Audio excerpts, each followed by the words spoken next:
a escribir la primera parte 5,000 palabras de la historia siguiendo el outline y la estructura de storytelling exitoso que me has proporcionado. Lo haré en español como solicitaste. Mi hijo vendió la casa donde viví durante 40 años y solo me dio 15,000 euros para vivir tranquila. El dinero que Fernando y yo habíamos ahorrado durante toda nuestra vida desapareció en manos de la persona que más amaba en este mundo. Me llamo Carmen Vega. Tengo 67 años y vivo en Barcelona en un apartamento que ahora parece demasiado silencioso desde que Fernando, mi esposo de 45 años, falleció hace 3 años. Cada rincón de este piso en el barrio de Example guarda una historia, un recuerdo, una vida entera construida con amor y sacrificio. Durante 4 décadas fui profesora de literatura en el Instituto Cervantes. Mi pasión siempre fueron los libros que llenan las estanterías de este apartamento. Fernando era arquitecto, un hombre meticuloso y cariñoso que planeaba cada detalle de nuestro futuro. Nunca imaginé que ese futuro lo viviría sola sin su mano cálida sosteniendo la mía. Tuvimos 2 hijos, Alejandro de 45 años y Lucía de 42. Lucía vive en Valencia donde trabaja como ingeniera. Alejandro vive aquí en Barcelona a solo 20 minutos de mi casa. Es curioso cómo a veces la distancia física no tiene nada que ver con la cercanía emocional. Después del funeral de Fernando caí en un pozo de tristeza. Los días se volvieron semanas, las semanas meses, y yo apenas podía encontrar la fuerza para salir de la cama. Mis libros, que siempre habían sido refugio, permanecían intactos en los estantes. El apartamento, que había sido testigo de tantas risas, se convirtió en un mausoleo de recuerdos. Lucía vino desde Valencia para el funeral y se quedó 2 semanas, pero tenía que volver a su trabajo, a su vida. Las llamadas diarias se volvieron semanales. La distancia, aunque inevitable, dolía. Fue entonces cuando Alejandro comenzó a aparecer con más frecuencia. Al principio su presencia fue un consuelo. Mi hijo mío, que siempre había estado tan ocupado con su agencia de publicidad, de repente venía casi todos los días. Traía la compra, revisaba mis medicamentos para la presión arterial, preguntaba por mis citas médicas. En mi fragilidad interpreté todo como un acercamiento genuino, un despertar de sentimientos filiales adormecidos. «Mamá, ¿no estás comiendo bien?», decía mirando la nevera casi vacía. «Voy a empezar a hacer tus compras». Y así comenzó. Pequeños gestos aparentemente inocentes que en retrospectiva fueron los primeros pasos de un plan calculado. En una tarde lluviosa de domingo, aproximadamente 6 meses después del fallecimiento de Fernando, Alejandro apareció con Silvia, su esposa. Era raro que ella viniera. Siempre tan ocupada con su boutique de ropa, apenas la veía en las comidas familiares obligatorias de Navidad y cumpleaños. Trajeron un pastel de la pastelería que me gustaba y se sentaron conmigo en el salón. Fue entonces cuando Alejandro mencionó por primera vez el asunto de las finanzas. «Mamá, he estado pensando. Estás sola ahora y estas cuestiones de banco, cuentas, inversiones son complicadas.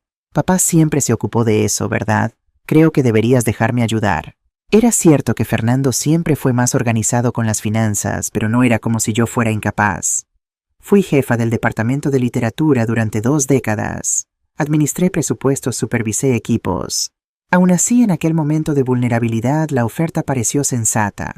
Al fin y al cabo era mi hijo, sangre de mi sangre. «¿Qué mal podría haber? Hagamos así», continuó con aquella sonrisa que me recordaba tanto a cuando era niño. «Te ayudaré a organizar todo, pero tú sigues con el control. Solo es para darte una mano en esta fase difícil». Silvia, sentada a su lado, asintió con una sonrisa que no llegaba a los ojos. «Doña Carmen, será mejor así. Usted no necesita preocuparse con todas estas burocracias ahora». Una semana después, Alejandro apareció con algunos documentos. «Son solo unos poderes básicos para que yo pueda resolver cosas en el banco por ti sin que necesites salir de casa». Firmé sin leer bien. Mi error. Un error que pagaría caro en los próximos años. Lo que no sabía entonces, lo que descubriría mucho más tarde, era que Alejandro estaba ahogado en deudas. Su agencia de publicidad había perdido clientes importantes durante la crisis económica. Había hecho inversiones desastrosas en criptomonedas y tenía una adicción al póker online que le costaba miles de euros al mes. Todo esto lo mantenía oculto bajo una fachada de éxito y prosperidad. Silvia sabía de las deudas, pero no de la adicción al juego. Creía que la ayuda a su suegra era simplemente una solución temporal a sus problemas financieros. No imaginaba hasta dónde llegaría Alejandro. Fue todo tan gradual. Primero Alejandro sugirió consolidar mis cuentas en un único banco, el mismo donde él tenía cuenta. Para facilitar la gestión, explicó. Después propuso que cancelara algunas tarjetas de crédito. Muchas tarjetas son un riesgo de seguridad, mamá. A continuación comenzó a traer extractos bancarios ya organizados para que los viera. Está todo controlado, no te preocupes. Cuando noté que ya no estaba recibiendo correspondencias del banco, cuestioné. Cambié la dirección de entrega para mi casa, explicó Alejandro. Las correspondencias se estaban acumulando aquí y tú ni las sabrías. Es más seguro así. Con cada pequeño cambio había una explicación razonable, una justificación aparentemente lógica. Y yo, queriendo creer en la preocupación de mi hijo, fui cediendo terreno 1 centímetro cada vez, hasta que un día me vi completamente cercada sin salida. Cerca de 1 año después de la muerte de Fernando comencé a notar algunas inconsistencias. El dinero de mi pensión parecía acabarse cada vez más rápido. Cuando cuestionaba a Alejandro siempre tenía una respuesta preparada. Mamá, ¿no recuerdas pagamos la reparación del aire acondicionado la semana pasada? Oh, tú misma pediste que comprara aquel medicamento nuevo el que el seguro no cubre. Y así lentamente comenzó el gaslighting, esa manipulación psicológica cruel en la que te hacen dudar de tu propia cordura, de tu propia memoria. Estás olvidando las cosas, mamá. Es normal a tu edad. Esa frase se volvió recurrente. Una espada afilada que Alejandro usaba para cortar cualquier cuestionamiento mío. Fue por esa época que conocí más profundamente a la doctora Elena Morales, madre de Silvia. Comenzó a frecuentar mi casa junto con la pareja. Al principio pensé que era apenas compañía, tal vez un intento de consolarme en mi viudez. Más tarde entendí su verdadero papel. Elena era psicóloga jubilada especializada en gerontología. Usaba su conocimiento no para ayudar, sino para manipular.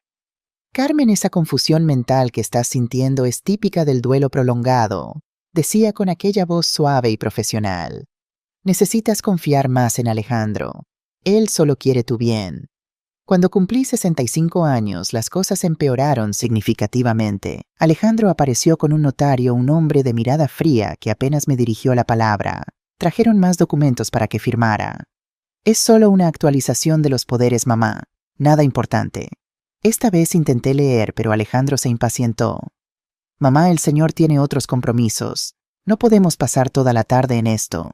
Firmé presionada y confusa. Solo descubriría meses después que entre aquellos documentos había una autorización para la venta de un pequeño apartamento en la costa que Fernando y yo habíamos comprado como inversión para nuestra vejez. Cuando cuestioné sobre el dinero de la venta, Alejandro reaccionó con indignación. Pero mamá, conversamos sobre esto. ¿Estuviste de acuerdo en que necesitábamos el dinero para reformar el baño de aquí y para instalar las barras de seguridad? El baño nunca fue reformado. Las barras de seguridad nunca fueron instaladas. Y el dinero bueno, el dinero desapareció como humo. Fue en esa época que comencé a percibir un patrón. Siempre que cuestionaba algo relacionado con las finanzas, recibía una visita conjunta a Alejandro, Silvia y Elena. Era como si tuvieran un pacto silencioso. Alejandro hablaría a Silvia, confirmaría todo con gestos de cabeza, y Elena daría el veredicto psicológico. Carmen, esta confusión tuya es preocupante. Tal vez deberíamos marcar una consulta con un neurólogo. La amenaza velada era clara. Sigue cuestionando y vamos a sugerir que estás senil. Vamos a cuestionar tu capacidad mental. ¿Y quién creería en ti contra nosotros tres? Lentamente fui aislándome. Amigos antiguos llamaban, invitaban a almuerzos, cine. Pero Alejandro siempre tenía una excusa. Mamá, no estás bien para salir hoy. Oh, ya marqué médico para ti a esa hora. Poco a poco las invitaciones fueron disminuyendo, las llamadas espaciándose hasta que me vi sola, presa en una jaula invisible. Mi única conexión con el mundo exterior se volvió Pilar Domínguez, mi amiga de décadas. Ella vivía en el mismo edificio 3 pisos arriba y comenzó a percibir mi aislamiento gradual. En una tarde en que Alejandro había salido rápidamente para resolver un problema en el banco, ella llamó a mi puerta. Carmen, ¿qué está pasando contigo? Hace meses que no te veo en la reunión del club de lectura. Sus ojos perspicaces me examinaron de arriba abajo.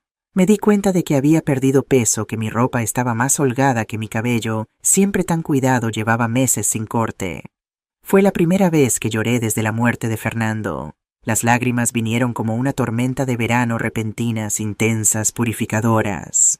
Le conté todo a Pilar: los documentos, las cuentas, las manipulaciones, el dinero que desaparecía, las acusaciones de confusión mental.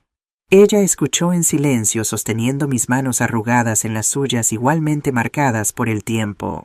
Carmen, esto que estás describiendo tiene un nombre: abuso patrimonial contra adultos mayores. Y por lo que veo también hay abuso psicológico involucrado. Pilar, siempre tan directa, no suavizó la verdad. Y lo peor es que viene de tu propio hijo. Oír aquellas palabras fue como recibir una bofetada en la cara. Una parte de mí quería negar, defender a Alejandro, encontrar excusas para su comportamiento. Al fin y al cabo, ¿qué madre quiere admitir que crió a un monstruo? ¿Qué madre quiere aceptar que el bebé que amamantó, el niño al que enseñó a andar en bicicleta, ahora la explotaba sistemáticamente? ¿Qué puedo hacer?, pregunté, sintiéndome derrotada. La sensación de impotencia era aplastante. Pilar, con su experiencia de enfermera jubilada, había visto casos similares a lo largo de su carrera. Primero necesitamos documentar todo: cada conversación, cada extracto bancario que puedas conseguir, cada documento que te hizo firmar. Y segundo, necesitas retomar el control de tus comunicaciones. Fue así como, escondida de Alejandro, conseguí un teléfono móvil prepago básico que mantenía oculto dentro de la cubierta de un libro grueso en la estantería. 100 años de soledad, de García Márquez, un libro que tenía la certeza de que mi hijo jamás tomaría para leer. Pilar también me ayudó a instalar una aplicación de grabación de llamadas en el teléfono fijo del apartamento, aquel mismo que captaría meses después la fatídica llamada del restaurante. La sensación de hacer algo, de actuar en vez de solo reaccionar, trajo un nuevo ánimo a mi vida. Comencé a prestar más atención, a documentar cada conversación en una pequeña libreta que mantenía escondida dentro de la funda de la almohada. Cada retiro sospechoso de la cuenta, cada comentario despectivo, cada mentira que conseguía detectar. Todo iba a esa libreta, mi pequeño archivo de evidencias. Mientras tanto, Alejandro continuaba su juego de manipulación. Los gastos inexplicables crecían. Descubrí por casualidad que había hecho una tarjeta adicional de mi cuenta y la usaba libremente. Cuando lo cuestioné, la respuesta era siempre la misma: es para tus gastos, mamá. Pediste que comprara tus medicamentos. ¿Recuerdas? En una visita particularmente tensa, cerca de 2 meses antes de la llamada del restaurante, noté un reloj nuevo en la muñeca de Alejandro, un modelo caro que yo sabía que él no tendría condiciones de comprar con su salario. Silvia también apareció con bolsos de marca que no combinaban con la supuesta crisis financiera que la pareja decía estar enfrentando. Fue cuando entendí que no era solo una cuestión de control, era robo descarado. Estaban usando mi dinero, fruto de décadas de trabajo honesto, para mantener un estilo de vida lujoso que no podían costear. Me descubrí preguntándome si Lucía, mi hija distante, tenía alguna idea de lo que estaba ocurriendo. En las raras veces en que conseguíamos hablar por teléfono, siempre cuando Alejandro no estaba cerca, ella parecía creer en la versión de su hermano de que yo estaba quedándome confusa, olvidadiza. Mamá, Alejandro me contó que olvidaste la cocina encendida el otro día, dijo en una de esas conversaciones. Estoy preocupada. Tal vez sería mejor que fueras a vivir con él o contratar una cuidadora. Lo más doloroso era percibir que mi propia hija estaba siendo manipulada contra mí. Alejandro había tejido su red de mentiras tan hábilmente que incluso Lucía, siempre tan perspicaz, había caído. La distancia física facilitaba la manipulación. Ella no podía ver con sus propios ojos lo que estaba ocurriendo. Dependía apenas de los relatos de su hermano. Los meses pasaron y yo continuaba recolectando evidencias, grabando conversaciones, anotando discrepancias. Pilar fue crucial en ese proceso, ayudándome a mantener la cordura, reforzando que yo no estaba confusa, no estaba imaginando cosas. El abuso era real. 2 semanas antes de la llamada del restaurante, ocurrió algo que encendió una alerta roja en la mente de Pilar. Durante una visita, Alejandro perdió la paciencia cuando pregunté sobre un retiro grande que había aparecido en el extracto bancario que conseguí obtener a escondidas. Mamá, para con esa paranoia, te estás volviendo senil. Golpeó la mesa con fuerza, haciendo temblar los portarretratos. Sus ojos tenían un brillo aterrador, algo que nunca había visto antes. Por un momento temí que pudiera agredirme físicamente. Silvia, que estaba presente, no hizo nada para calmarlo. Al contrario, parecía irritada conmigo por provocar a Alejandro. Doña Carmen, usted necesita confiar más en su hijo. Él solo quiere su bien. Después de que se fueron, llamé a Pilar temblando. Ella vino inmediatamente a mi apartamento. Carmen, esto sobrepasó todos los límites. Necesitamos actuar ahora antes de que las cosas empeoren. Fue ella quien sugirió que me pusiera en contacto con el capitán Miguel Torres, un antiguo amigo que ahora trabajaba en la Comisaría de Protección al Adulto Mayor.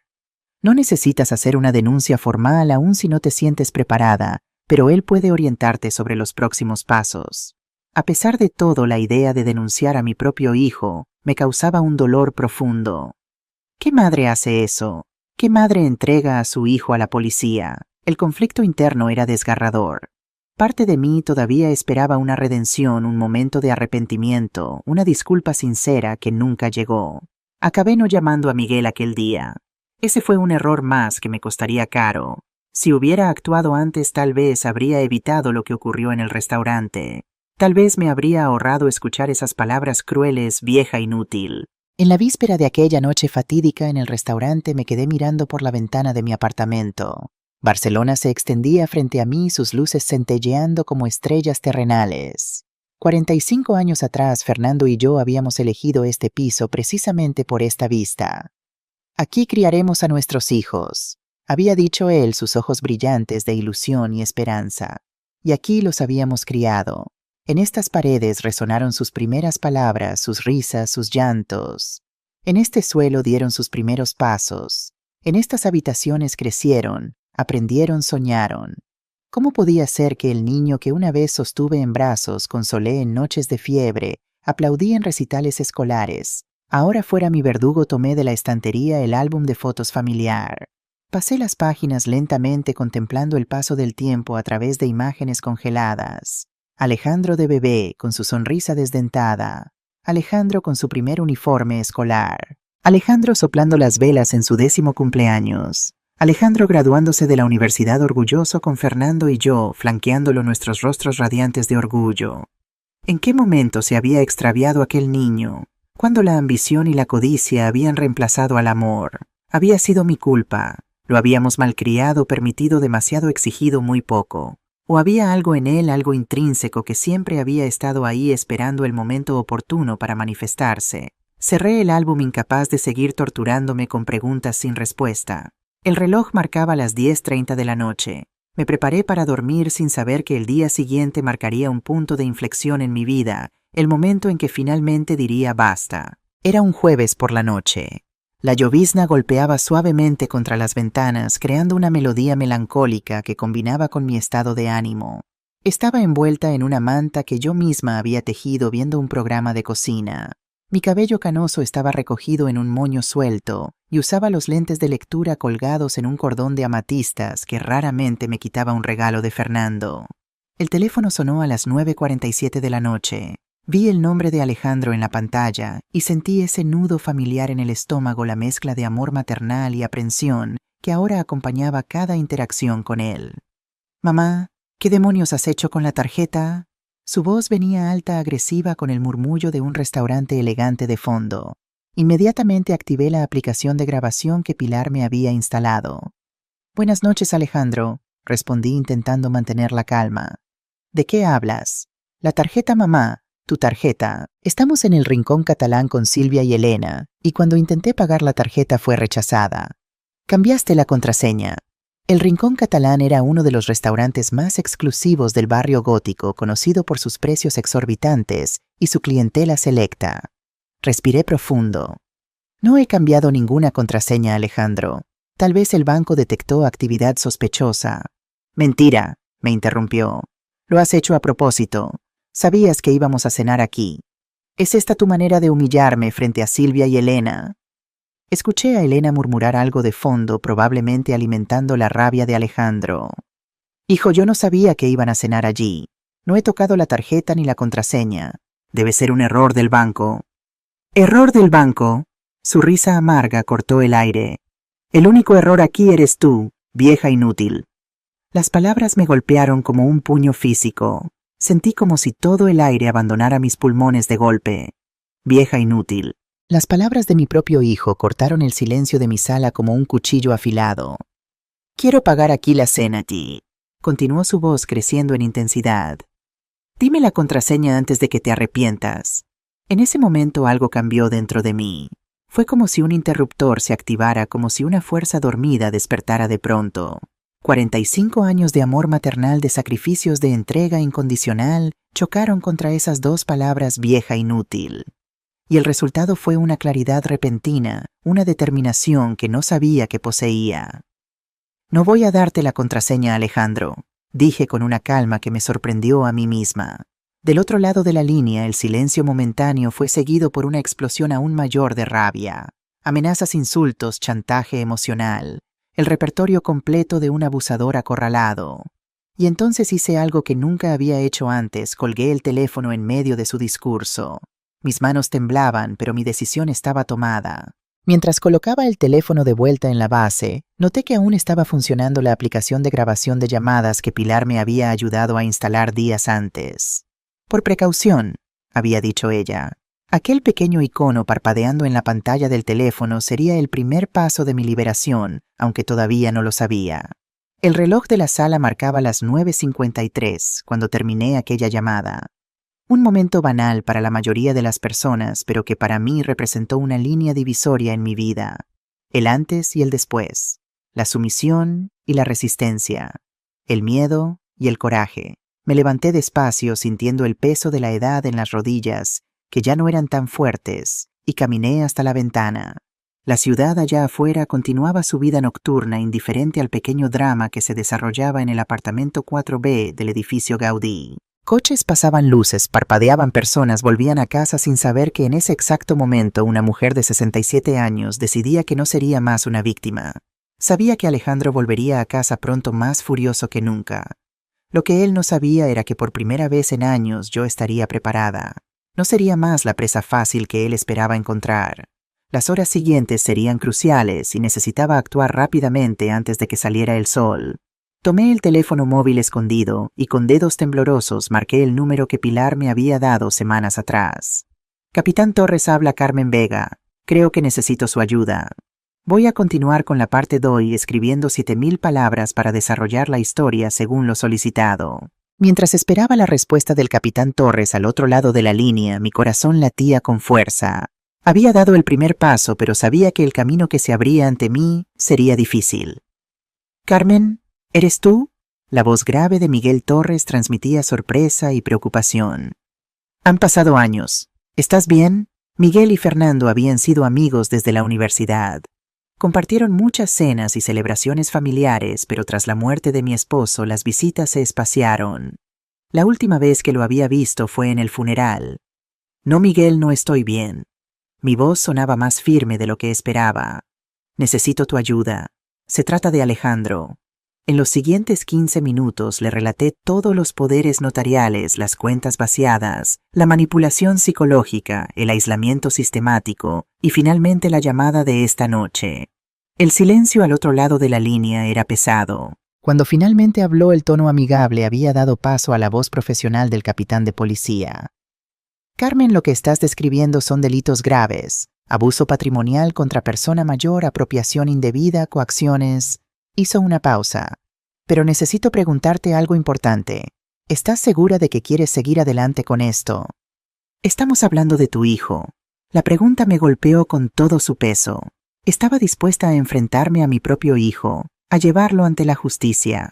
La imagen de Alejandro de niño con su sonrisa inocente se superpuso a la del hombre que me había llamado vieja inútil apenas media hora antes. «Estoy segura», respondí sorprendida por mi propia determinación. «Ya no se trata solo de mí, Miguel. Si no lo detenemos, ¿quién será su próxima víctima? ¿Cuántas otras personas mayores están sufriendo lo mismo en silencio?». «Entiendo», dijo Miguel. «Escucha con atención. No hagas nada esta noche. Mañana a primera hora enviaré a alguien de paisano para vigilar tu edificio. A las 10:00 vendré personalmente con Javier Solano, un abogado especializado en estos casos. También traeremos a un técnico para instalar cámaras discretas en tu apartamento. Hasta entonces, si Alejandro aparece, no lo confrontes. Actúa con normalidad como si nada hubiera pasado». Después de colgar, llamé a Pilar. Necesitaba su apoyo, su presencia reconfortante. Vino de inmediato trayendo consigo un termo de tila caliente y una determinación férrea que complementaba la mía. «No estarás sola en esto, Carmen», me dijo mientras servía la infusión en 2 tazas. Estaré contigo en cada paso del camino. Pasamos la siguiente hora preparándonos para la posible llegada de Alejandro. Pilar insistió en quedarse a dormir instalándose en el sofá cerca de la puerta. Por si acaso dijo con una mirada que no admitía discusión. Pero Alejandro no apareció aquella noche. Mi teléfono permaneció en silencio, lo que de alguna manera resultaba más inquietante que sus gritos.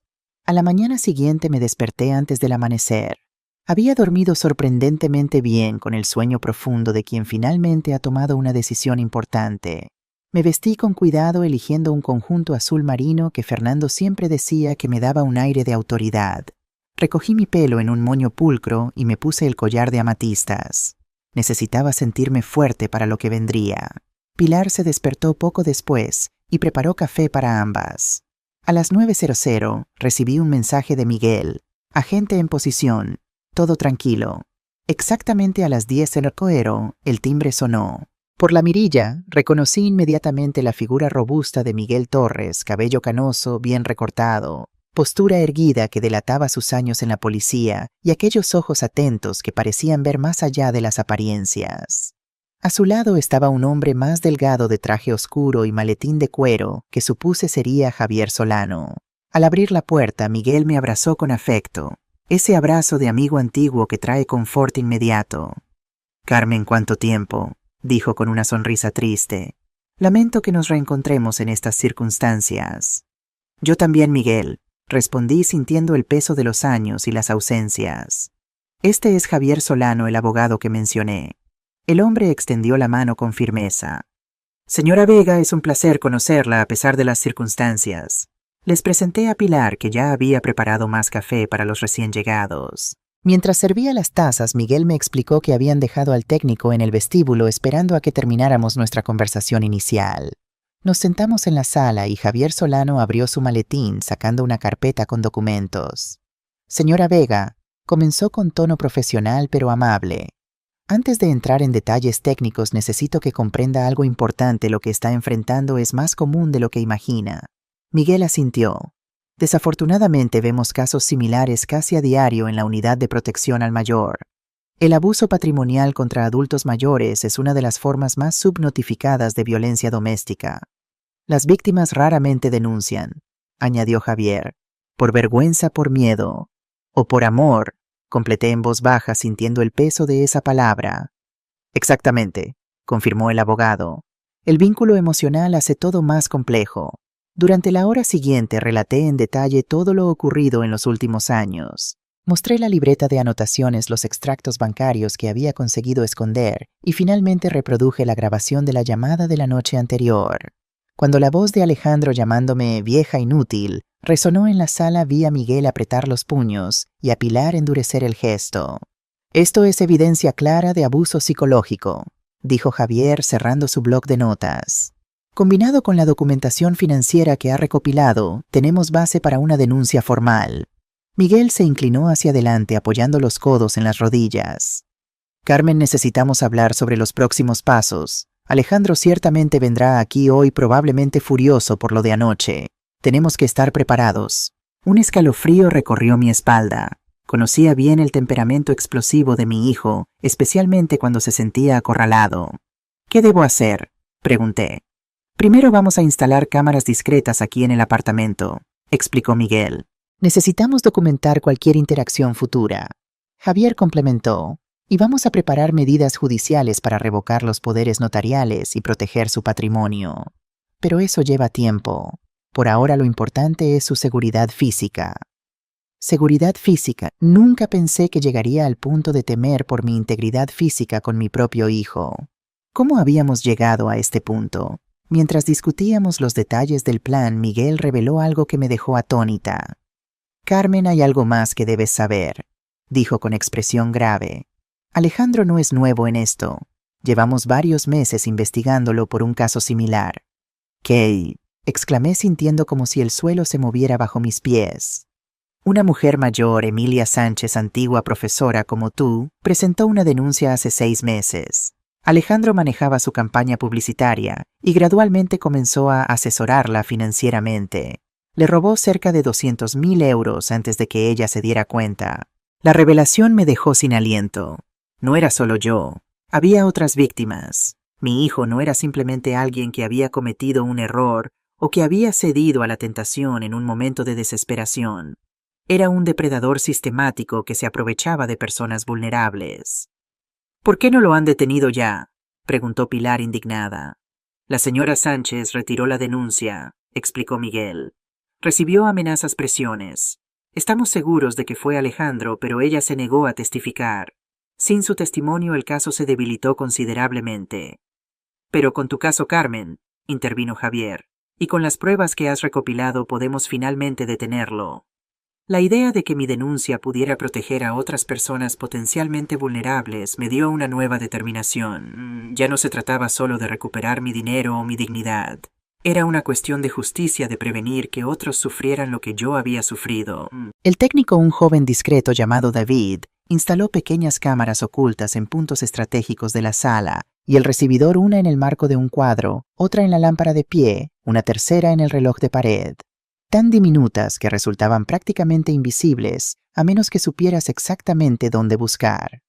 Estas transmiten directamente a nuestros servidores, explicó. Todo quedará grabado como evidencia.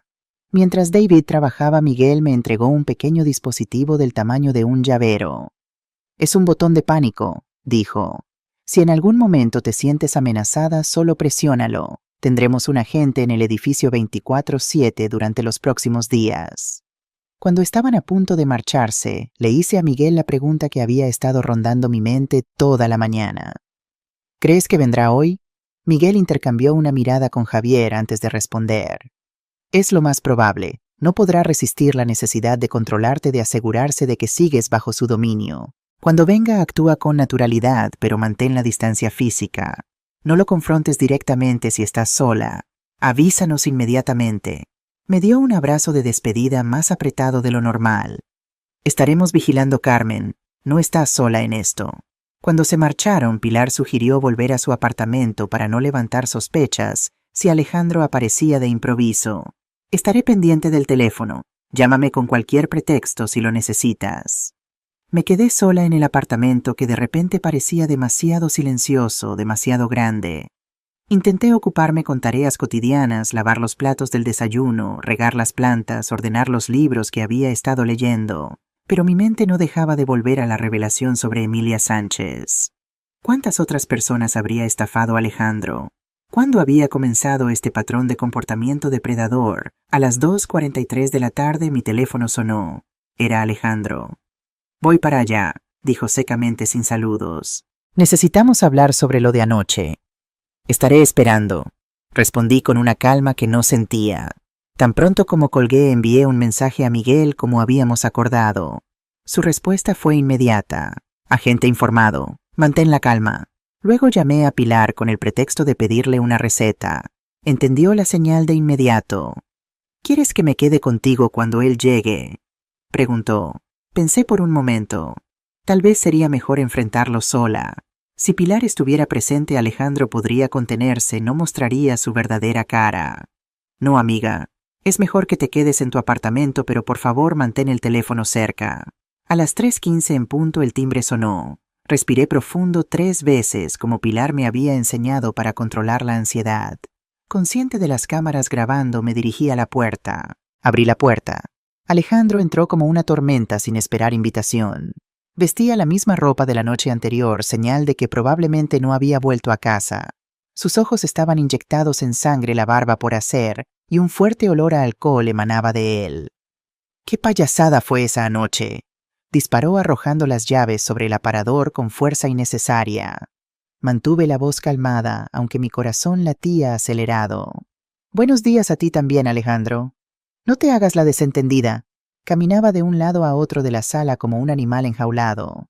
¿Por qué bloqueaste la tarjeta? Yo no bloqueé nada. El banco debe haber detectado alguna actividad sospechosa. Rió un sonido sin humor.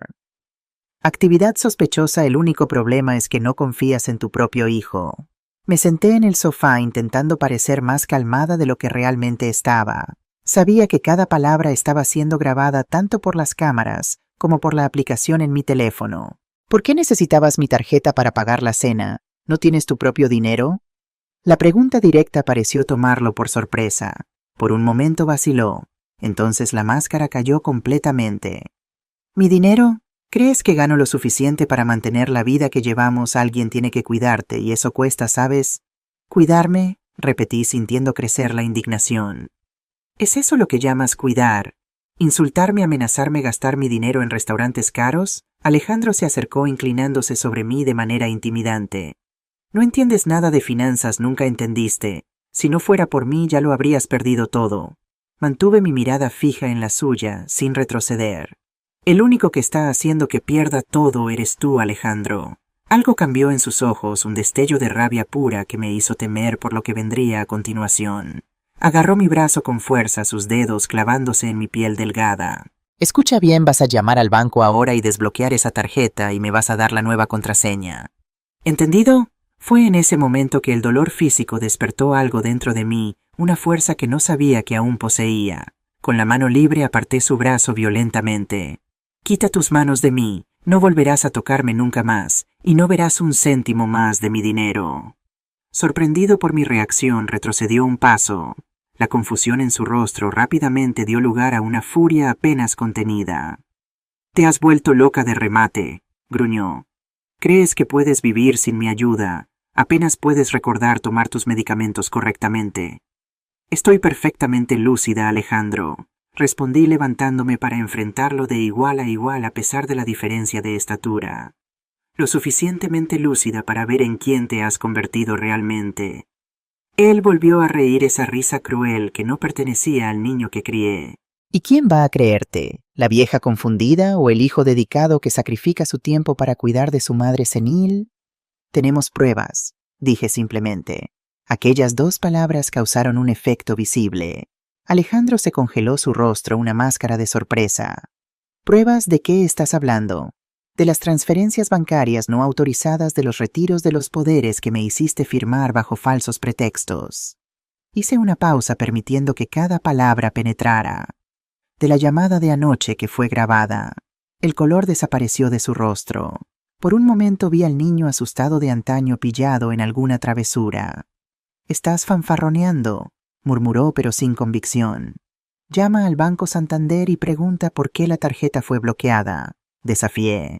«Te informarán que fue porque detectaron actividad sospechosa, compras de alto valor en joyerías y tiendas de artículos de lujo en las últimas semanas. Compras que yo nunca autoricé». Alejandro pasó la mano por su cabello, un gesto nervioso que conocía bien. La fachada comenzaba a desmoronarse. «Fue solo un malentendido», intentó cambiando de táctica. «Iba a reponerlo todo, lo juro. ¿Cómo repusiste el dinero del apartamento de la costa que vendiste? ¿O el dinero de los ahorros que tu padre dejó para mi jubilación?» Comenzó a caminar por la sala nuevamente agitado. «No entiendes, estamos pasando por dificultades. La agencia no va bien, tenemos cuentas que pagar. Y la solución es robar a tu propia madre». La palabra robar pareció golpearlo como una bofetada. Su expresión se endureció nuevamente. «No es robo si el dinero va a quedar en la familia. No vas a vivir para siempre. ¿Y quién va a heredar todo, Lucía y yo? Solo estoy adelantando el proceso». La crueldad de aquella declaración me golpeó de lleno. Para él yo ya era solo un obstáculo entre él y mi dinero, un inconveniente que afortunadamente tenía fecha de caducidad. «Sal de mi casa», dije, la voz temblando no de miedo sino de indignación. «Ahora». Él dio una risa de escarnio. «No puedes echarme. ¿Quién va a cuidar de ti? Puedo cuidar de mí misma, siempre pude. Y si necesito ayuda, tengo amigos de verdad». Caminé hasta la puerta y la abrí. «Sal antes de que llame a la policía». Alejandro se acercó lentamente, su rostro a centímetros del mío. «Esto no va a quedar así», susurró. «Te vas a arrepentir». Mantuve la postura firme, aunque mi corazón latía descompasado. Lo único que lamento es no haber visto antes quién eres realmente. Cuando la puerta se cerró tras él, mis piernas finalmente cedieron. Me deslicé hasta el suelo, la espalda apoyada en la puerta, todo el cuerpo temblando. Lágrimas que había contenido durante toda la confrontación finalmente vinieron no de tristeza, sino de alivio, de liberación. Pasados unos minutos conseguí recomponerme lo suficiente para tomar el teléfono y enviar un mensaje a Miguel. Acaba de irse. «Estoy bien». La respuesta llegó casi instantáneamente. «Vimos todo. Vamos para allá». En 20 minutos mi apartamento estaba lleno nuevamente. Miguel Javier Pilar, que bajó corriendo tan pronto como supo, y una joven que me fue presentada como Laura Duarte, trabajadora social del Centro de Referencia del Adulto Mayor. Fue muy valiente, señora, dijo Laura sosteniendo mis manos. Muchas personas en su situación nunca consiguen dar este paso. Javier ya estaba al teléfono hablando sobre medidas cautelares, bloqueo de cuentas y revocación de poderes. Miguel revisaba las grabaciones de las cámaras, el semblante grave. La amenazó claramente, comentó el policía mostrando un fragmento específico en la tablet. Y hubo agresión física cuando sostuvo su brazo. Tenemos suficiente para un parte policial y posiblemente una orden de alejamiento. La palabra orden de alejamiento me impactó con fuerza. Nunca imaginé que necesitaría protección legal contra mi propio hijo. ¿Qué sucede ahora?, pregunté la voz más firme de lo que esperaba. Javier colgó el teléfono y se sentó a mi lado. Vamos a actuar rápidamente en varios frentes. Primero, una notificación extrajudicial para Alejandro informando que todos los poderes están revocados. Segundo, una solicitud de orden de alejamiento para impedirle acercarse a usted o a este apartamento. Tercero, una auditoría completa de sus cuentas para documentar todas las transferencias no autorizadas. Miguel complementó. Y vamos a formalizar la denuncia por abuso patrimonial, amenaza y agresión. La grabación de la llamada de ayer y el video de hoy son pruebas contundentes. Laura añadió en tono gentil. También vamos a ofrecer acompañamiento psicológico, doña Carmen. Situaciones como esta dejan marcas profundas. Asentí, incapaz de formular palabras en aquel momento. La realidad de lo que estaba ocurriendo, de que estaba efectivamente denunciando a mi hijo a la policía, era abrumadora. ¿Y Lucía?, pregunté finalmente. Mi hija necesita saber. Pilar, que había permanecido silenciosa hasta entonces, apretó mi hombro. Ya le llamé. Está tomando el próximo vuelo desde Valencia. Agradecí mentalmente a mi amiga, que pensaba en todo. Lucía necesitaba escuchar de mí personalmente lo que había ocurrido. Años de manipulación de Alejandro ciertamente habían distorsionado su percepción sobre mi situación. Las horas siguientes pasaron en un borrón de llamadas telefónicas, documentos para firmar y decisiones que tomar. Cuando finalmente todos se fueron con la promesa de volver por la mañana, me encontré sola en el silencio del apartamento, el mismo apartamento donde había criado a mis hijos, donde había vivido con Fernando. Ahora parecía diferente, un campo de batalla de una guerra que no elegí luchar. Fui hasta la estantería y tomé el portarretratos con la foto de Alejandro niño, aquella sonrisa inocente, aquellos ojos brillantes. ¿Dónde se había perdido aquel niño? ¿En qué momento la ambición y la avaricia reemplazaron al amor? ¿Habría algo que yo podría haber hecho diferente? El teléfono sonó interrumpiendo mis pensamientos. Con el corazón acelerado atendí.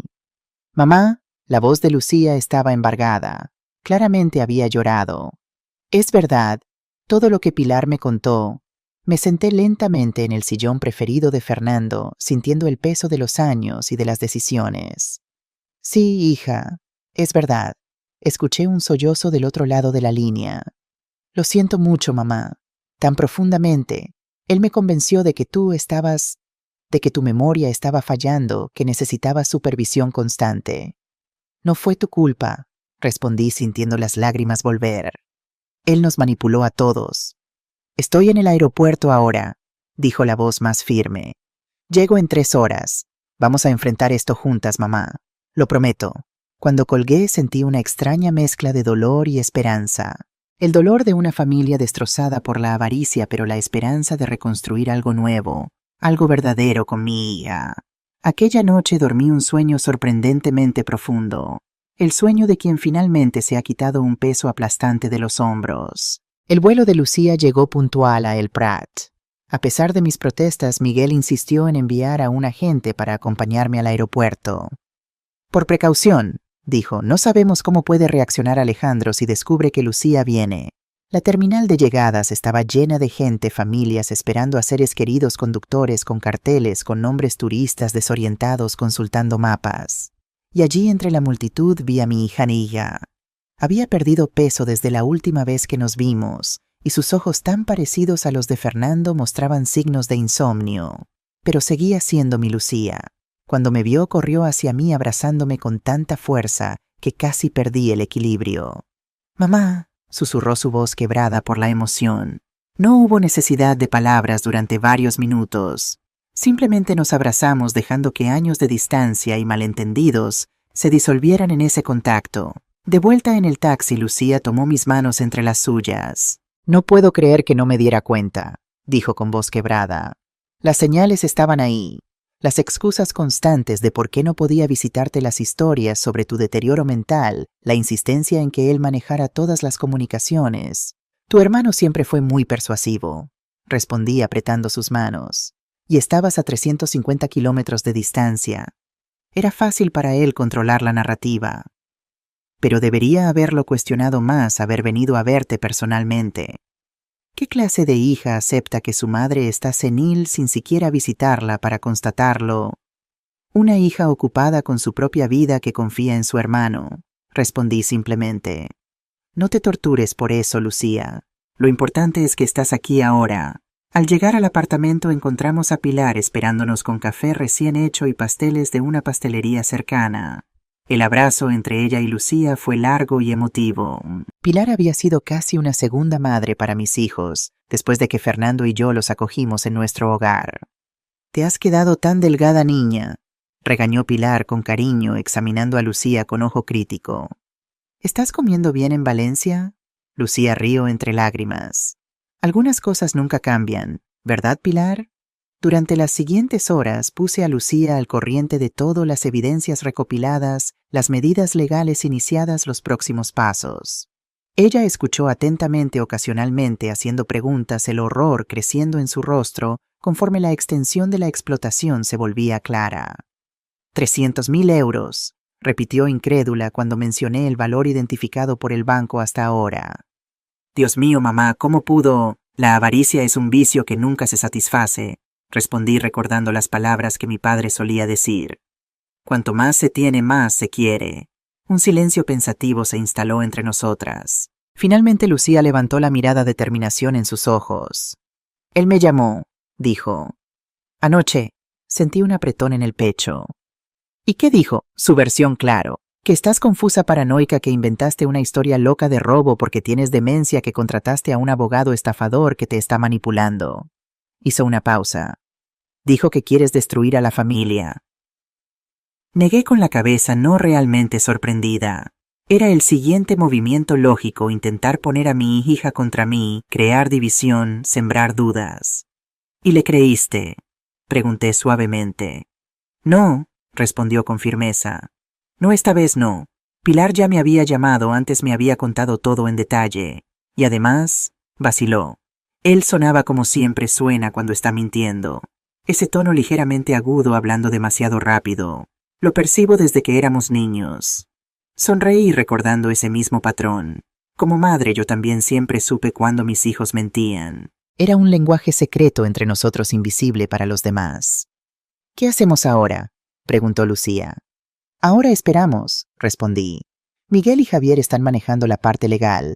Mañana tendremos más información sobre la orden de alejamiento y las medidas cautelares para proteger lo que queda de mis ahorros. Lucía asintió pensativa. Hay algo más que necesito contarte, mamá. Algo que descubrí hace unas semanas y que ahora cobra un nuevo significado. Se levantó y buscó en su bolso sacando su tablet. Tras unos segundos buscando me mostró la pantalla. Era una página web de un casino de lujo en Montecarlo. Mira la galería de fotos del evento de la semana pasada. Deslicé el dedo por las imágenes de hombres y mujeres elegantemente vestidos en lo que parecía un torneo de póker de alto nivel. Y entonces lo vi a Alejandro en smoking sentado a una mesa con fichas por valor de miles de euros frente a él. Lo encontré por casualidad, explicó Lucía. Estaba buscando información para un proyecto de trabajo y me apareció como publicidad. Al principio pensé que era un error, que se parecía a Alejandro, pero no podía ser él. ¿Cómo iba a permitirse un torneo donde la entrada cuesta 10.000 euros? Pero ahora sabemos de dónde salía el dinero. Completé sintiendo una nueva oleada de dolor y traición. El timbre interrumpió nuestra conversación. Lucía se tensó visiblemente, pero yo reconocí el patrón, 2 timbrazos cortos, la señal de Pilar. «Es Rafael Méndez», dijo Pilar al entrar. «El dueño del restaurante El Rincón Catalán. Dice que necesita hablar contigo». Rafael era un hombre de unos 50 años con el porte distinguido de alguien acostumbrado a tratar con la élite de Barcelona. Su restaurante era uno de los más exclusivos del barrio gótico frecuentado por celebridades y empresarios. Señora Vega, comenzó visiblemente incómodo.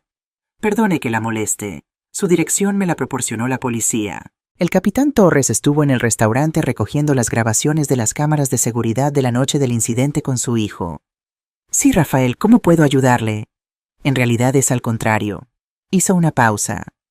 Quiero ayudar a la señora. Presencié toda la escena aquella noche. Vi a su hijo al teléfono, escuché los gritos, noté la expresión de incomodidad de su esposa y de la otra señora. Permanecí en silencio procesando sus palabras. Un testigo externo imparcial que confirmaba el comportamiento abusivo de Alejandro en público. Cuando la policía vino, proporcioné no solo las imágenes, sino también mi testimonio sobre el comportamiento agresivo de él. Y hay algo más, vaciló. Su hijo ha estado frecuentando mi restaurante regularmente durante el último año, siempre con diferentes compañías. No siempre con su esposa. ¿Qué quiere decir? Preguntó Lucía intrigada. En varias ocasiones vino con una mujer joven rubia muy diferente a su esposa. Eran bastante afectuosos entre ellos. La revelación no me sorprendió tanto como debería. De alguna manera encajaba perfectamente en el patrón de engaño que Alejandro había establecido en todos los aspectos de su vida. ¿Por qué nos cuenta esto? Pregunté. Rafael miró hacia abajo como si buscara las palabras adecuadas. Mi abuela pasó por una situación similar. Nadie le creyó hasta que fue demasiado tarde. Perdió todo, su casa, sus ahorros, su dignidad. No pude hacer nada, entonces era un niño. Pero ahora puedo ayudar. Gracias, Rafael, conseguí decir finalmente. Eso significa mucho. Es lo mínimo que puedo hacer. Si necesita cualquier otra cosa, mi testimonio más evidencia lo que sea. Por favor, no dude en contactarme. Después de que Rafael se marchara, Lucía y yo nos quedamos en silencio procesando esta nueva pieza del rompecabezas. Una amante, murmuró Lucía finalmente. ¿Crees que Silvia lo sabe? No lo sé, pero podría explicar por qué ha estado cooperando con la investigación. Miguel mencionó que estaba proporcionando información valiosa. El teléfono sonó interrumpiendo nuestras reflexiones. Era Javier Solano. Señora Vega, buenas noticias. El juez ha concedido la orden de alejamiento. Alejandro no puede acercarse a menos de 500 metros de usted o de su domicilio. También hemos conseguido bloquear preventivamente sus cuentas bancarias mientras se realiza la investigación. Gracias, Javier. Respondí sintiendo un peso levantarse de mis hombros. ¿Cuándo será la audiencia preliminar? La han fijado para el próximo jueves a las 10:00 en los juzgados de Plaza Castilla. No es obligatorio que asista, pero sería conveniente. Después de colgar miré a Lucía. Jueves a las 10:00, la primera audiencia. Ella tomó mi mano apretándola con firmeza. Estaré allí contigo, mamá. No tendrás que enfrentar esto sola. Esa noche, mientras Lucía dormía en su antigua habitación, me quedé despierta mirando las luces de Barcelona a través de la ventana. A pesar del dolor de la traición, sentía una extraña paz. Por primera vez en años era dueña de mis decisiones. Ya no era una víctima, sino una superviviente. El camino que se extendía ante mí sería difícil, lleno de obstáculos legales y emocionales. Pero ya no estaba sola. Tenía a mi hija de vuelta, tenía amigos leales, tenía profesionales competentes a mi lado. La vieja inútil que Alejandro había intentado reducirme a ser, se había convertido en una mujer que finalmente decía basta. Y eso descubrí era la forma más profunda de libertad. Disculpa por no entender tu pedido correctamente. Voy a escribir la parte 3 con 8000 palabras como solicitaste. La mañana del jueves amaneció con un cielo sorprendentemente despejado sobre Barcelona. Los rayos de sol entraban por las persianas dibujando patrones dorados en el suelo de mi habitación. Me desperté antes de que sonara la alarma con esa mezcla de nerviosismo y determinación que acompaña los momentos decisivos de la vida. Hoy era el día, la audiencia preliminar donde enfrentaría oficialmente a mi hijo ante la ley. Me levanté con cuidado sintiendo el peso de mis 67 años en cada articulación. En el espejo del baño una mujer con ojos cansados pero firmes me devolvía la mirada. Pasé los dedos por las arrugas de mi rostro, mapas de una vida larga con sus alegrías y sus penas. Fernando siempre decía que eran líneas de sabiduría. Hoy necesitaría toda esa sabiduría acumulada. Elegí cuidadosamente mi ropa, un traje sastre azul marino que había comprado para la graduación de Lucía, una blusa blanca impecable y el collar de amatistas que raramente me quitaba. No era vanidad, era armadura. En la cocina Lucía ya preparaba café y tostadas. Desde su llegada hace 5 días había traído una energía renovada al apartamento. Se había instalado en su antigua habitación como si nunca se hubiera ido, y juntas habíamos pasado horas revisando documentos preparándonos para este día, pero también recuperando el tiempo perdido. «Buenos días, mamá», sonrió sirviéndome una taza de café. «¿Has dormido bien?» «Sorprendentemente sí», respondí tomando un sorbo. «Creo que estoy lista». Lucía apretó mi mano sobre la mesa. Sus ojos tan parecidos a los de Fernando brillaban con determinación y afecto. «Estoy tan orgullosa de ti», dijo con voz quebrada. «No sé si yo tendría tu fuerza». «La tendrías», respondí con certeza. «Eres más fuerte de lo que crees, siempre lo has sido». El timbre sonó puntualmente a las 9:00. Javier Solano había insistido en pasar a recogernos para asegurarse de que llegáramos sin contratiempos. «Buenos días, señoras», saludó con su formalidad habitual, aunque hoy detecté un brillo especial en su mirada. «¿Están preparadas?» «Tan preparadas como se puede estar para enfrentar a un hijo en los tribunales», respondí intentando mantener el humor a pesar de la gravedad de la situación. El trayecto hasta los juzgados de Plaza Castilla transcurrió mayormente en silencio. Miraba por la ventanilla observando la ciudad que tanto amaba con sus calles estrechas y edificios modernistas, las palmeras balanceándose en la brisa marina, los turistas madrugadores con sus mapas y cámaras. Barcelona seguía igual ajena al drama que se desarrollaba en mi vida. «Hay algo que deben saber», dijo Javier rompiendo el silencio cuando estábamos cerca de nuestro destino. «Silvia ha formalizado una declaración como testigo de la acusación. Está cooperando plenamente».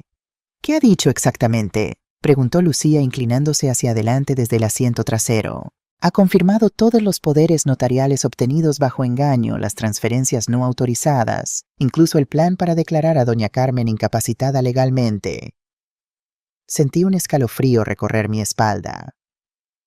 «Incapacitada legalmente», Javier asintió el semblante grave.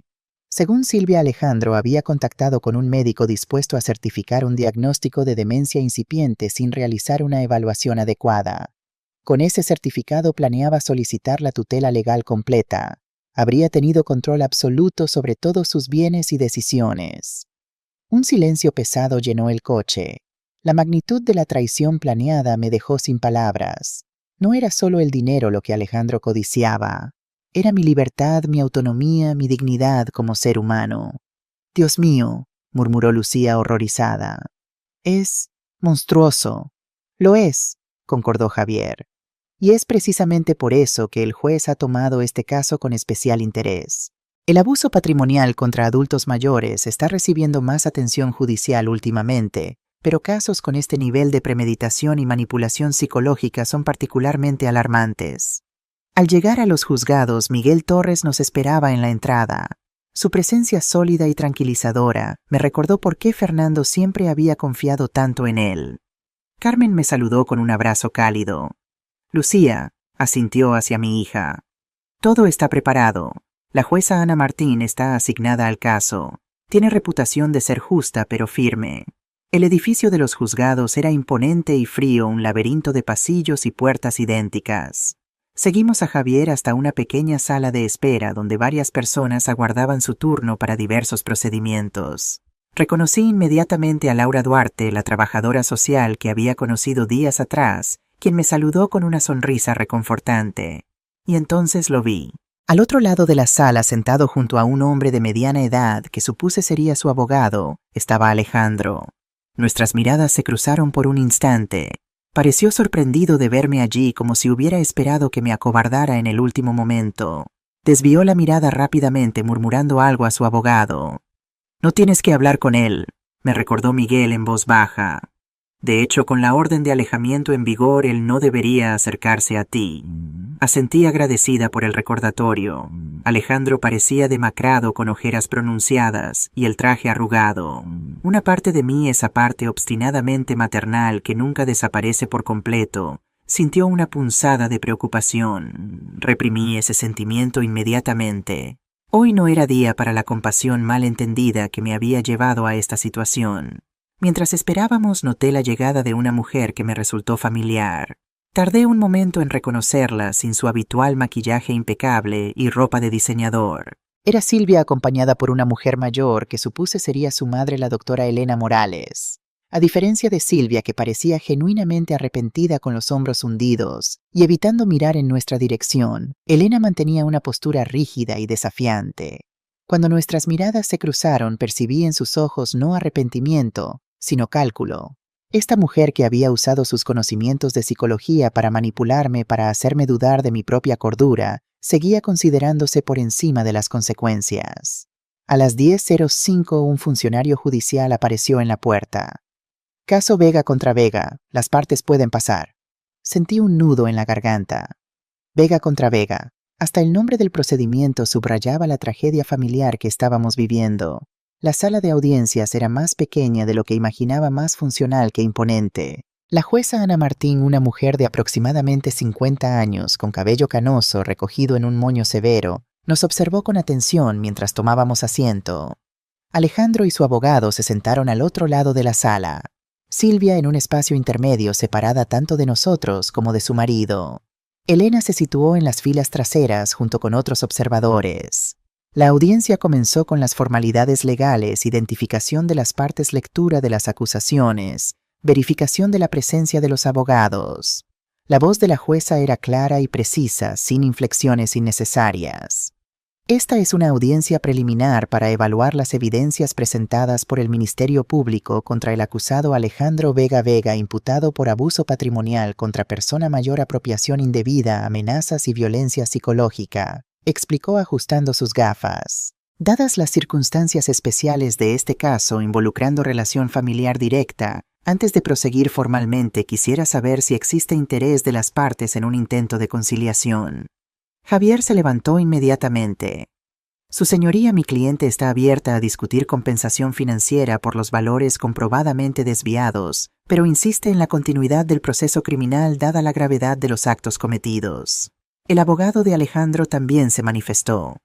Su señoría, mi cliente reconoce los errores cometidos y está dispuesto a realizar restitución integral de los valores, pero solicita que sean consideradas circunstancias atenuantes, incluyendo dificultades financieras y ausencia de antecedentes criminales. La jueza se volvió hacia mí.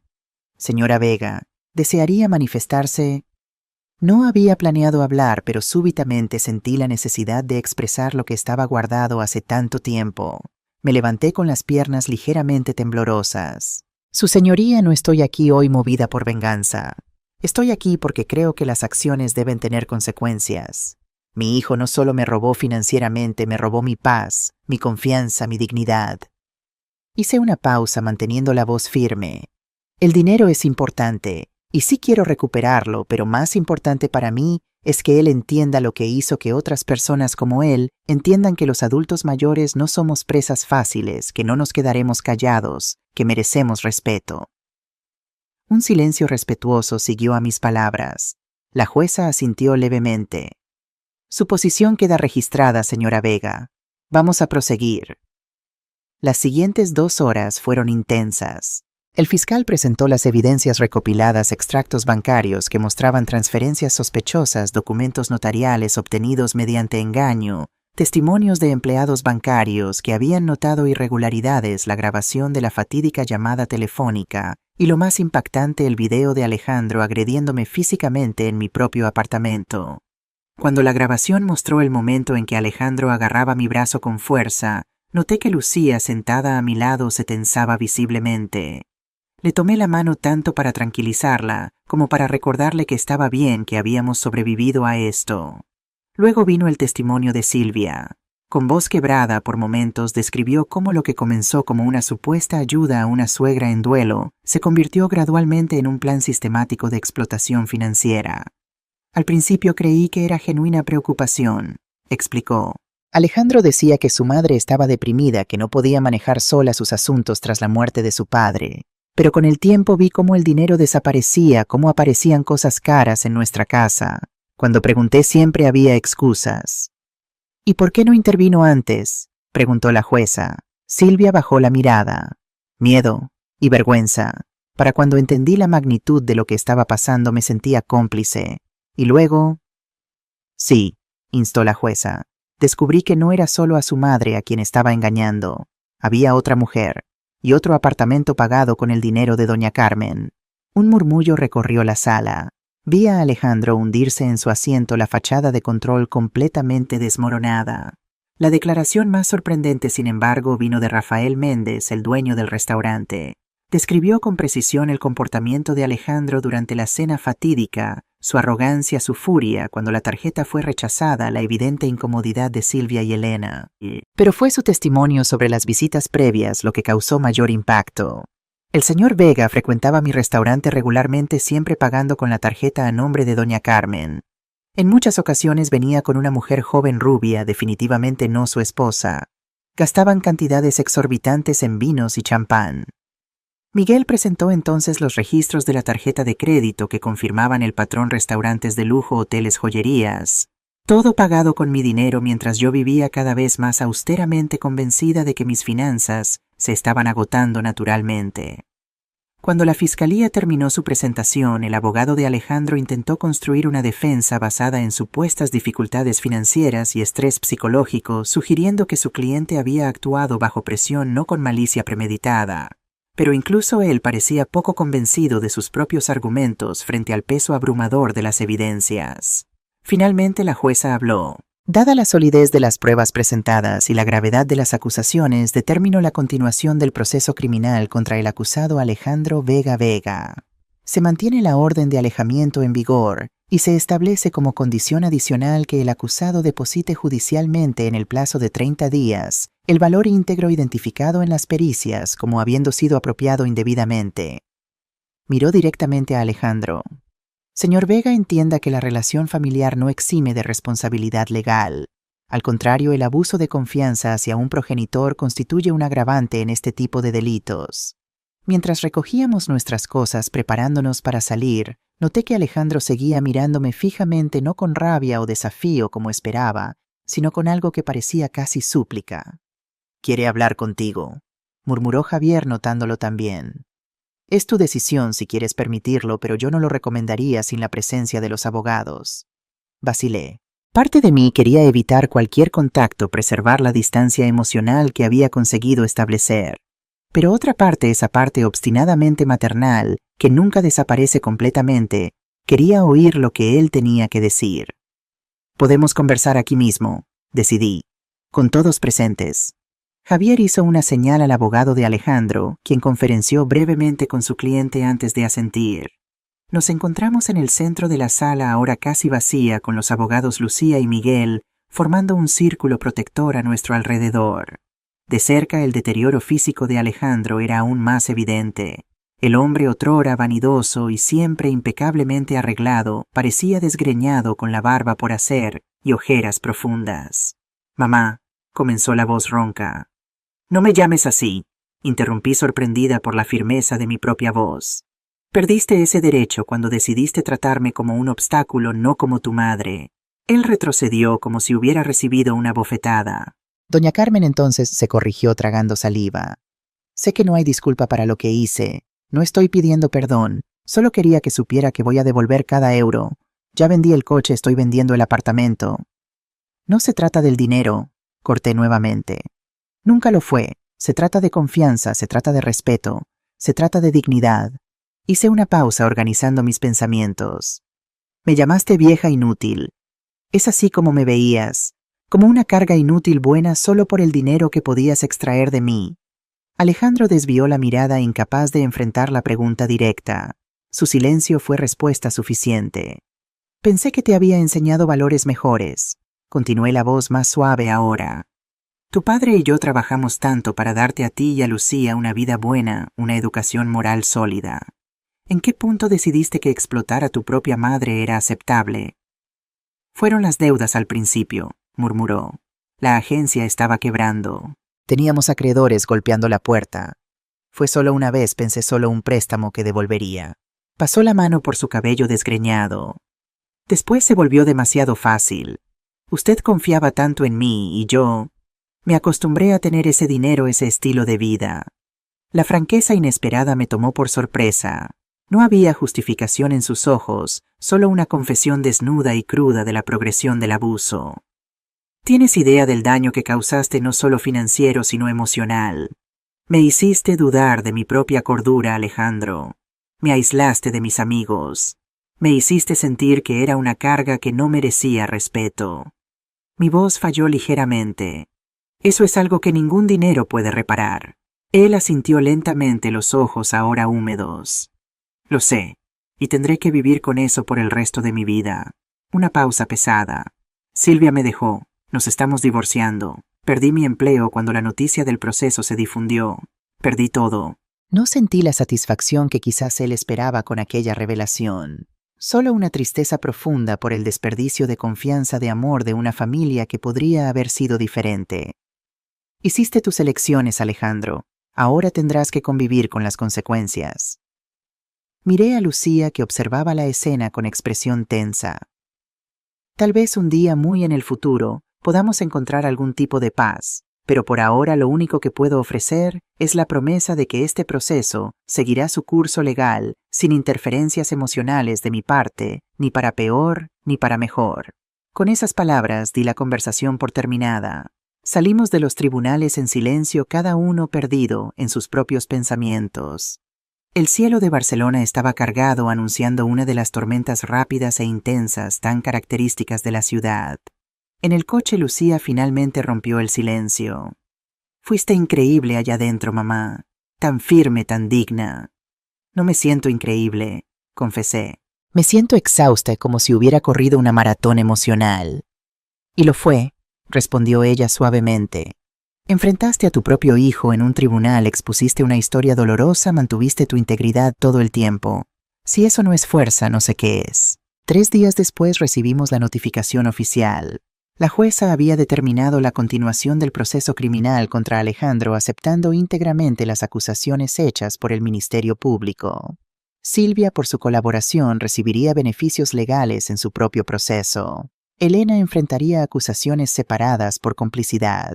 Mientras el proceso legal avanzaba a su propio ritmo, Lucía y yo intentábamos reconstruir nuestra vida cotidiana. Ella había solicitado un permiso temporal en su trabajo en Valencia para quedarse conmigo en Barcelona. Juntas comenzamos a deshacer el daño causado por años de manipulación y aislamiento. Recuperé el contacto con antiguos amigos y colegas del Instituto Cervantes. Retomé mi membresía en el club de lectura local. Pequeños pasos hacia la normalidad, hacia la vida que había tenido antes de que la depresión tras la muerte de Fernando y el control de Alejandro me robaran mi identidad. Un giro inesperado cambió completamente el rumbo de nuestra historia. Javier me contactó una mañana, su voz transmitiendo una mezcla de sorpresa y emoción.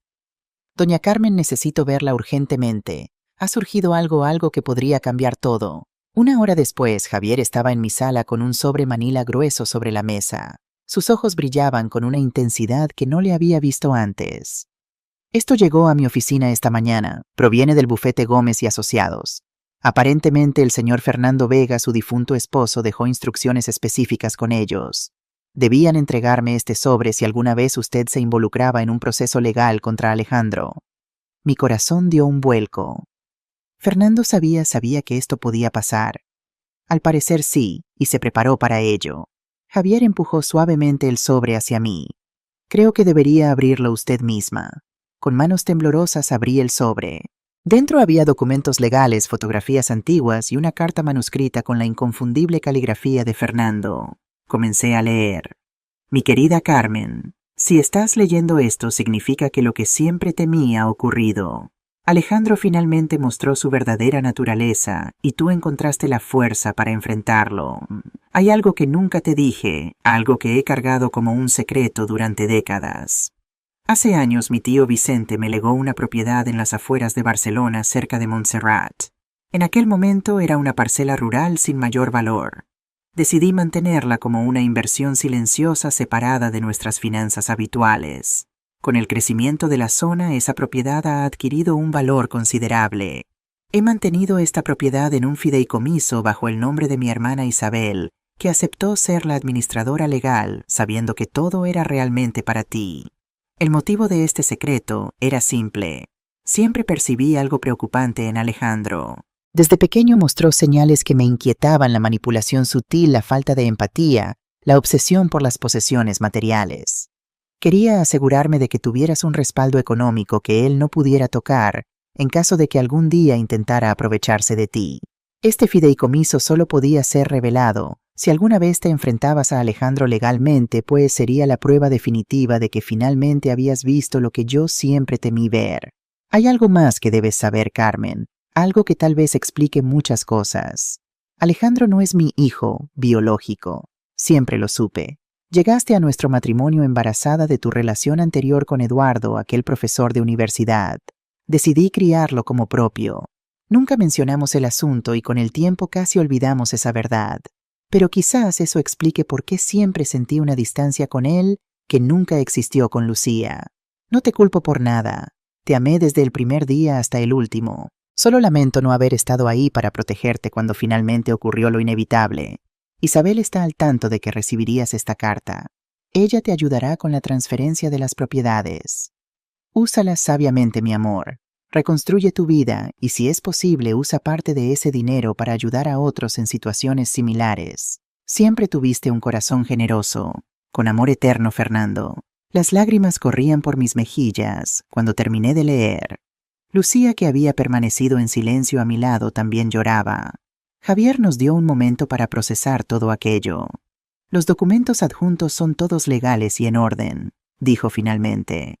La propiedad existe y según la última tasación vale aproximadamente 500.000 euros. La señora Isabel Vega ya fue contactada y está dispuesta a reunirse con usted cuando lo desee. Me llevó tiempo asimilar todo aquello. Fernando, mi Fernando, siempre tan callado, tan prudente, había visto lo que yo me negaba a ver. Se había preparado para protegerme incluso después de su muerte. Y aquel secreto sobre la paternidad de Alejandro explicaba tanto y a la vez abría tantas nuevas preguntas. Eduardo Montero había sido mi profesor en la universidad, un hombre brillante y carismático, con quien tuve una breve pero intensa relación antes de conocer a Fernando. Nunca supe que aquel romance había resultado en un embarazo hasta semanas después de comenzar a salir con Fernando. Cuando le conté esperando rechazo, Fernando me sorprendió con su comprensión y amor incondicional. Criaremos a este niño juntos, había dicho. Será tan hijo mío como los que vengan después. Y así lo hizo sin jamás mencionarlo nuevamente, sin jamás tratar a Alejandro diferente que a Lucía. Una semana después me reuní con Isabel, la hermana de Fernando. No la había visto desde el funeral. Me abrazó con fuerza, sus ojos tan parecidos a los de su hermano. Él siempre supo que este día podría llegar, me dijo, pero confiaba en que encontrarías la fuerza para enfrentarlo. Tenía tanta fe en ti, Carmen. La transferencia de la propiedad fue sorprendentemente sencilla gracias a la meticulosa planificación de Fernando. De repente pasé de luchar por recuperar mis ahorros de jubilación a ser propietaria de un terreno valioso y una casa en el campo que podría proporcionar ingresos estables por el resto de mi vida. Cuando Javier preguntó qué quería hacer con esta nueva situación financiera, la respuesta vino a mí con absoluta claridad. Quiero usar parte de este dinero para ayudar a otras personas en mi situación, dije con convicción. No solo con consejos o talleres, sino como una fundación real con presencia en la ciudad. Quiero crear un refugio para adultos mayores víctimas de abuso, ofrecer asesoría legal gratuita, líneas de ayuda, todo lo que yo habría necesitado si no hubiera contado con Pilar Miguel y todos los demás. Lucía sonrió apretando mi mano. Papá estaría tan orgulloso. Los meses siguientes fueron un torbellino de actividad. Con la ayuda de Javier y Laura registramos oficialmente la Fundación Dignidad. Encontramos un pequeño local en el barrio de Gracia, lo suficientemente accesible, pero con un alquiler razonable. Contratamos a un abogado a tiempo parcial especializado en derechos de los mayores y a una psicóloga para ofrecer apoyo emocional. Para nuestra sorpresa, Silvia se ofreció como voluntaria. Después de su testimonio contra Alejandro, había iniciado terapia para procesar su propia participación en los hechos y su sentimiento de culpa. No puedo cambiar lo que hice, o mejor dicho, lo que no hice cuando debía, me dijo en nuestra primera reunión formal. Pero quizás pueda ayudar a prevenir que esto le suceda a otros. Su conocimiento del mundo empresarial y sus contactos resultaron invaluables para la fundación. Poco a poco, Silvia se convirtió en una aliada importante y con el tiempo en una amiga. La Fundación Dignidad comenzó modestamente talleres informativos, una línea telefónica de atención-asesoramiento legal básico, pero la necesidad era tan grande que pronto nos vimos desbordados por solicitudes de ayuda.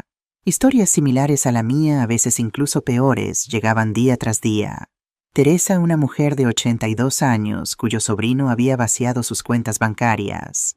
Manuel, un viudo de 75, a quien su hija había hecho firmar la escritura de su casa con engaños. Pilar, de 70, cuyos hijos la habían internado en una residencia contra su voluntad para vender su piso. Cada historia reforzaba nuestra determinación.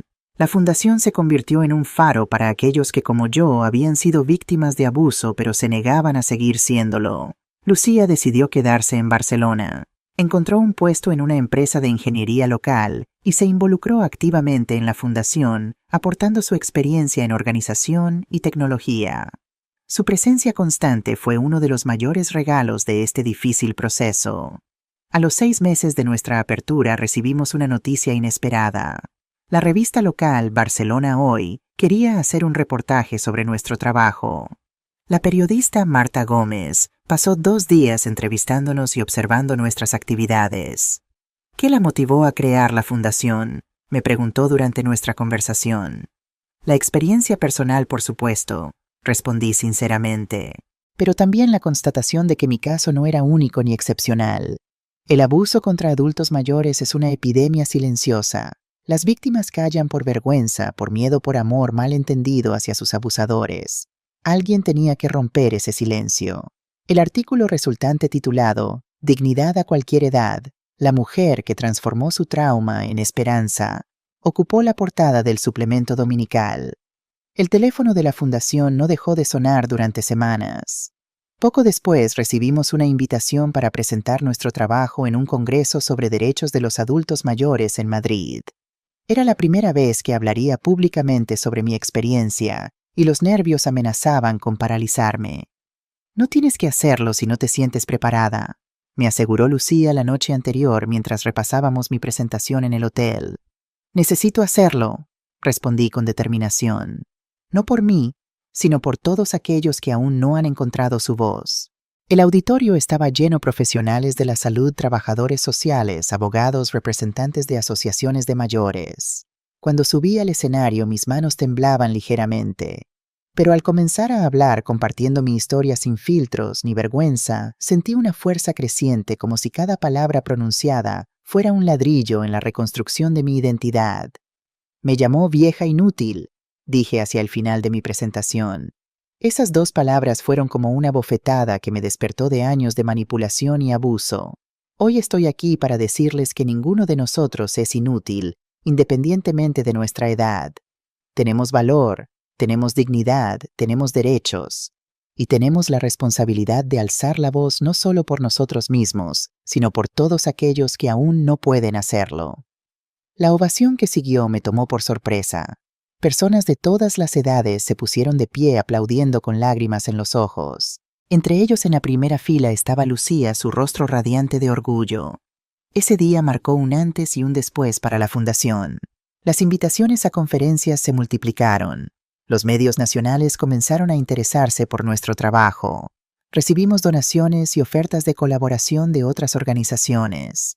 Un año después de la audiencia preliminar, la Fundación Dignidad ya tenía presencia en 3 ciudades españolas, Barcelona, Madrid y Valencia. Habíamos ayudado a más de 200 personas a recuperar bienes o derechos perdidos y a incontables más a identificar y detener el abuso en sus primeras etapas.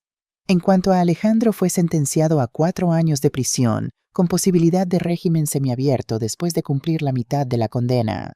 La sentencia se redujo considerando su colaboración tardía y la restitución parcial de los bienes. Ocasionalmente recibía noticias suyas a través de su abogado. Estaba participando en un programa de rehabilitación, dando clases de publicidad a otros reclusos, aparentemente buscando algún tipo de redención personal. No lo había visitado. Quizás algún día encontraría la fuerza para eso, pero por ahora estaba centrada en mi propio camino de sanación y en el trabajo con la fundación. La revelación sobre la verdadera paternidad de Alejandro quedó entre Lucía y yo. Decidimos que nada se ganaría compartiendo esa información con él en este momento. Tal vez años más tarde, cuando las heridas no fueran tan recientes, podríamos abordar esa verdad compleja. Era una tarde soleada de primavera 2 años después de aquel día fatídico en que decidí decir basta. La Fundación Dignidad celebraba su 2º aniversario con un evento especial en un centro cultural de Barcelona. El salón estaba lleno de beneficiarios de nuestros programas voluntarios donantes, representantes de instituciones colaboradoras. En el escenario junto a mí estaban Lucía, Pilar, Javier, Miguel, Laura y Silvia, cada uno representando una pieza fundamental del rompecabezas que había sido mi salvación, y ahora era la de muchos otros. Cuando comenzamos este viaje, dije al micrófono, éramos solo un puñado de personas con más voluntad que recursos. Hoy somos una red de esperanza que se extiende por toda España. Detrás de cada número de cada estadística hay una historia personal de dolor, pero también de superación, de dignidad recuperada. Mientras hablaba noté una figura familiar en la parte trasera del salón. Un hombre delgado con el cabello más canoso de lo que recordaba observaba atentamente. Alejandro había sido liberado bajo el régimen semiabierto hace 3 meses, pero esta era la primera vez que lo veía desde el juicio. Nuestras miradas se cruzaron brevemente antes de que yo continuara mi discurso. No sentí el miedo o la rabia que esperaba, solo una especie de paz resignada. Este hombre que una vez tuvo tanto poder sobre mí ya no podía alcanzarme. Después de la ceremonia oficial, mientras los asistentes disfrutaban del cóctel, Alejandro se acercó tímidamente. Lucía, siempre protectora, se tensó visiblemente a mi lado. «Está bien», le aseguré. «Puedo manejar esto». Alejandro se detuvo a una distancia respetuosa, consciente de que técnicamente aún violaba la orden de alejamiento, aunque ésta había sido modificada para permitirle asistir a eventos públicos donde yo pudiera estar presente. «Felicitaciones por todo lo que has logrado», dijo con voz suave, casi irreconocible en este hombre que alguna vez fue tan arrogante. «Es impresionante». «Gracias», respondí simplemente. No había necesidad de más palabras. «Estoy en un programa», continuó nervioso. «Terapia. Estamos trabajando en la empatía, en entender el daño causado. Parte del proceso es disculparse si la víctima está dispuesta a escuchar». Lo miré en silencio, evaluando su sinceridad. Los años en prisión habían dejado su marca. Parecía más viejo, más frágil, pero también más auténtico de alguna manera. «Te escucho», dije finalmente. «Lo siento», dijo las palabras saliendo con esfuerzo. «Por todo. Por traicionar tu confianza, por manipularte, por hacerte sentir menos de lo que eres. Por las palabras crueles. Por el daño que nunca podré reparar completamente». Hizo una pausa, luchando visiblemente con sus emociones. «No espero perdón. Solo quería que supieras que entiendo ahora lo que hice. Y que cada día intento ser mejor que la persona que fui». No sabía qué responder. Parte de mí quería abrazarlo, decirle que todo estaría bien. Otra parte se mantenía cautelosa, recordando cuántas veces sus palabras bonitas habían ocultado intenciones oscuras. «El perdón es un camino», dije finalmente. «No un destino. Quizás algún día lleguemos a ese punto. Por ahora me alegra saber que estás intentando cambiar». Asintió, aceptando mis palabras como el máximo consuelo que podía ofrecer en ese momento. «Hay algo más», añadió sacando un sobre de su chaqueta. «Conseguí un trabajo. No es mucho, pero cada mes estoy apartando una parte para la restitución. Sé que el dinero no es suficiente, pero...». «No es por el dinero», lo interrumpí suavemente. «Nunca lo fue». «Lo sé, pero es lo único que puedo ofrecer ahora mismo». Me tendió el sobre. «Por favor, acéptalo. Para la fundación si no quieres usarlo para ti». Tomé el sobre no por el valor monetario, sino por lo que simbolizaba un primer paso tentativo hacia algún tipo de redención. «Gracias», dije, y luego en un impulso que me sorprendió a mí misma añadí, «¿Te gustaría un café algún día para hablar? Sobre el pasado, sobre el futuro». Una chispa de esperanza iluminó sus ojos cansados. «Me gustaría eso, mucho». Mientras se alejaba, Lucía se acercó a mi lado. «¿Estás bien?», preguntó preocupada. «Sí», respondí sorprendida de lo cierta que era esa simple palabra. «Creo que sí». En los meses siguientes, la Fundación Dignidad continuó expandiendo su alcance. Lanzamos una aplicación móvil que permitía a los adultos mayores reportar abusos de forma anónima y recibir asesoramiento inmediato. Abrimos una casa de acogida temporal para quienes necesitaban escapar de situaciones abusivas mientras se resolvían sus casos legales. Empezamos a colaborar con escuelas y universidades llevando programas de concientización sobre el respeto a los mayores. La educación, descubrimos, era tan importante como la intervención. Mi relación con Alejandro avanzaba a pasos lentos, cautelosos. Nos reuníamos ocasionalmente en cafés públicos, siempre con una tercera persona presente, generalmente Lucía o Javier. No era la relación madre-hijo que alguna vez tuvimos, pero era algo, un reconocimiento mutuo de errores, de dolor, pero también de la posibilidad de crecimiento. Un día, mientras revisaba documentos en la oficina de la fundación, recibí una llamada inesperada. Señora Vega, habla Antonio Serrano del Ministerio de Derechos Sociales. Estamos organizando un comité para redactar una nueva legislación sobre protección patrimonial de adultos mayores.